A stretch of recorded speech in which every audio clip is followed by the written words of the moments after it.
अगर मौला झड़ की सियासत करनी तो फिर इंतजार है कराची इस्लामाबाद को आए, आप देखेंगे फेंटा भी लगेगा।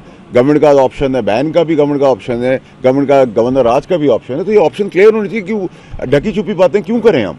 आपको जो जो अमेंडमेंट रिक्वायर्ड हैं वो किसी अभाम के तहत उसका आप ये समझें कि वो हो जाएगी। ठीक है जी, और पाकिस्तान हमेशा जिंदाबाद रहेगा। ये बता दें आपने एक प्रोग्राम में बात की है कि अगर पीटीआई जो है वो आती है नवंबर के अंदर जो प्रेसिडेंट सेट हो चुका है, क्या पाकिस्तान ऐसे ही चलेगा सर? कोई भी बंदा आता है अपने हकूक के लिए सड़कों पे तो उसके साथ यही सलूक होगा? देखिए मेरे भाई, इशू की वजह से उनकी पार्टी बैन हो गई, तो ये बैन का ऑप्शन तो आपको नज़र आ रहा है, ये लिखा हुआ दीवार के ऊपर।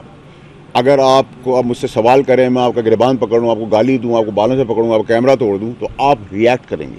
और अगर आप रियासत होंगे तो अपनी रेड को कायम करने के लिए आपको रिएक्ट करना है। पुलिस अगर खड़ी है और उसके सामने अगर कोई डकैती हो रही है और रिएक्ट नहीं करती तो पुलिस का फ़ायदा क्या है? उस रिएक्शन के अंदर फेंटा भी लगेगा, उसके अंदर भी क्लैरिटी होनी चाहिए। वो मैं खुद क्यों ना हूँ, मैं तो जनरली सब पार्टियों की बात कर रहा हूँ, क्योंकि आप स्पेसिफिक मुझसे पीटीआई की बात करें तो आफरीदी साहब आए हैं, नए हैं, जवान हैं, ग्रास रूट से एक अच्छा प्रेसिडेंट तय हुआ है कि एक वर्कर ऊपर आया है, बहुत सी चीज़ है, उसको हम वेलकम करते हैं। उस वेलकम के अंदर वो डेवलप करे चीज़ें, प्रोग्रेसिव केपीके के लिए कुछ करे, स्कूल कॉलेजेस सड़कें तामीर करे, कोई अच्छी चीज़ करे और इमरान खान साहब के लिए एक अच्छा रास्ता बनाए, मुस्बत रास्ता बनाए। बदनिस्बत अगर मौला झड़ की सियासत करनी तो फिर इंतजार है कराची इस्लामाबाद को आए, आप देखेंगे फेंटा भी लगेगा।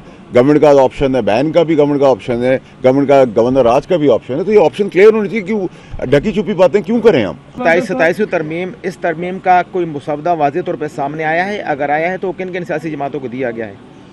देखिए ये तो उन सियासी जमातों से आपने बात करनी है, मैं तो आपको अपनी बात कर सकता हूँ। देखिए मैं तो ऊपर से नीचे तक हिफ्ज कर लेता हूँ चीज़ों को। देखें जी, पाकिस्तान की सलामती कामयाबी के लिए जो जो चीज़ें रिक्वायर्ड है, मैं जल्दी से शॉर्ट कर लेता हूँ, आपको हमसे ज़्यादा पता है। ट्रांसफ़र पोस्टिंग है, मैं सेनेटर हूँ कराची से, मैं चाहता हूँ कराची में सेनेटर हूँ, लेकिन मुझे ट्रांसफ़र कर दिया इस्लामाबाद में। तो ये मेरी मंशा और मेरी मर्ज़ी से तो नहीं चीज़ चल सकती ना, कि कोई आ गया है किसी जगह पे मौजूद है तो उसकी मर्ज़ी के तहत तय होगी चीज़ें। इसको एड्रेस करना बहुत ज़रूरी है। इसी तरह उम्र का तकाजा है कि अगर आप 85 साल की उम्र में सियासतदान सियासत कर सकता है, जिसको उठाने के लिए 10 आदमी हो, बिठाने के लिए 10 आदमी हो, तो फिर एक आम आदमी जो है वो चाहे जज हो, पुलिस हो, आप हो, मैं हूँ, वो 78 साल 70 साल 72 साल का क्यों नहीं हो सकता? 85 साल में एक्सेप्ट करें तो 70-72 भी कर लेंगे, 67 भी कर लेंगे। पिछले यहाँ आप पहले पैदल चलते थे, फिर ऊँटों पे चलते थे, फिर गाड़ियों पे चलते थे, फिर डीजल पे चलते थे, पेट्रोल पे चलते थे, अब इलेक्ट्रिक पे चलते हैं। हर चीज़ें टाइम के साथ साथ चीज़ें चेंज हो रही हैं, तो अमेंडमेंट हो रही है। 18वीं तरमीम को कोई रोल बैक नहीं किया जा रहा, उसके एहसास के तहत कोई जो 2000 अरब रुपए फेडरल गवर्नमेंट देती है, उसके अंदर अगर किसी को एहसास है और उसको नज़रसानी हो जाती है कंसेंसस के साथ, इत्तफाक के साथ, कोलेशन के साथ, उसमें भी कोई बात नहीं है। फिर आपका इशू क्या रहा? केयर टेकर के ऊपर बात हो रही है तो वो भी डिबेटेबल सब्जेक्ट है, उसमें भी कोई बुराई नहीं है। हम क्यों वो रिवायती डेमोक्रेटिक बात में नहीं कर सकता? आपको पता है ये बता दीजिए कितनी एक मज़ामत की तवक्को की जा रही है इस तरमीम पर, किसकी तरफ से? पार्टी की बिलखुसूस। देखिए जी, मुझे तो ये बहुत स्मूथ होती हुई और बहुत स्मूथली पास होती हुई नज़र आ रही है। एक्सपेक्टेड प्लान ये कि सेनेट से ही होगी, जो जिधर का मैं सेनेटर हूँ, और फिर उसका कमेटी में चला जाएगा। ये एज़ पर प्लान है। फ्राइडे को इजलास है, ज़रूरत पड़ी सैटरडे को भी बुला लेंगे, और ज़रूरत पड़ेगी तो संडे को भी बुला लेंगे। लेकिन इसके अंदर क्लैरिटी रखें कि जो इबाम है किसी की चीज़ के ऊपर, किसी भी चीज़ के ऊपर, उसके अंदर फ्लाइट ऑन बोर्ड है, स्ट्रेट है। अपोजिशन हमेशा कहती है कि हमें एतमाद में नहीं लिया गया, हमसे बात नहीं की गई। क्या इस तरमीम के हवाले से अपोजिशन से बात कर रहे हैं? और दूसरा ये कि कितना वक्त लगेगा इस तरमीम को?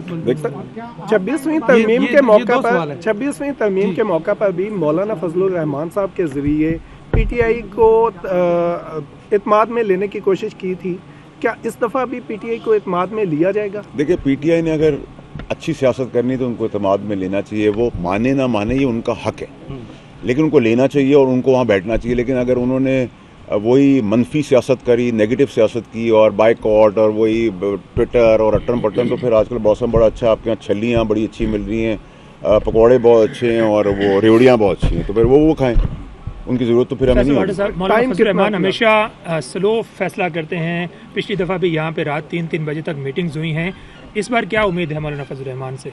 देखिए, मौलाना साहब एक ज़ीरो सियासतदान है। देखिए, उनके बिहाफ पे तो मैं कोई बात नहीं कर सकता। हम उनसे सीख सकते हैं, उनको सिखा नहीं सकते, नंबर 1। और मुस्बत बात यह है कि वो सब चीज़ें देखेंगे, उन्होंने ये तो नहीं कहा मैं कोई चीज़ देखूंगा नहीं, पाकिस्तान के मुफाद में है, उनको कोई चीज़ समझ आती है नहीं समझ आती, तो उनका फैसला है। जहाँ तक आपने सवाल किया कब तक होगा, तो आप कितना जल्दी जाते हैं मैंने तो आपको बता दिया, फ्राइडे सैटरडे संडे भी कर देंगे और इस महीने के से बहुत पहले कर लेंगे। तो सेनेट में ये तरमीम पहले आ रही है, नंबर गेम आपको क्या नजर आ रहा है? आपको किस जगह पे कुछ नंबर चाहिए तो हम आपको दे सकते हैं।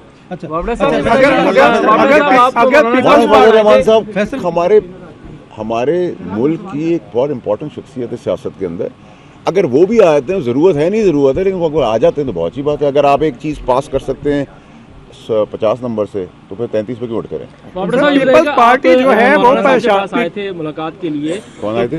आप मौलाना साहब के पास मुलाकात के लिए आए थे, तो क्या 27वीं आईनी तरमीम के हवाले से कोई मुसवदा, कोई नुकात, कोई ब्रीफिंग्स, क्या कोई ऐसी चीज़ जो है वो मौलाना के साथ आपने डिस्कस की है? क्योंकि जब आप आए हैं तो जाहिर बात है आप किसी तैयारी के साथ आए होंगे, इस हवाले से ज़रा आगाह कीजिएगा सर। मैं तो हमेशा तैयार होता हूँ मेरे भाई, हुक्म किया करें आप लोग।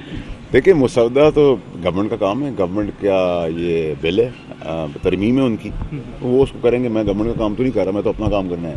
जो चीज़ें मुझे ज़रूरत है, जो जिस चीज़ों की ज़रूरत थी उनको डिस्कस किया, मुस्बत है और खुशाइन मौके माहौल में और हंसते मुस्कुराते हुए, जैसे प्रेसिडेंट साहब से होता है, ज़रदारी साहब से, और ज़रदारी साहब से मुलाकात में मौलाना साहब का एक बहुत ज़बरदस्त जिक्र खैर हुआ था, वो भी मैंने उनको पहुँचाया क्योंकि उनकी बहुत पुरानी दोस्ती है।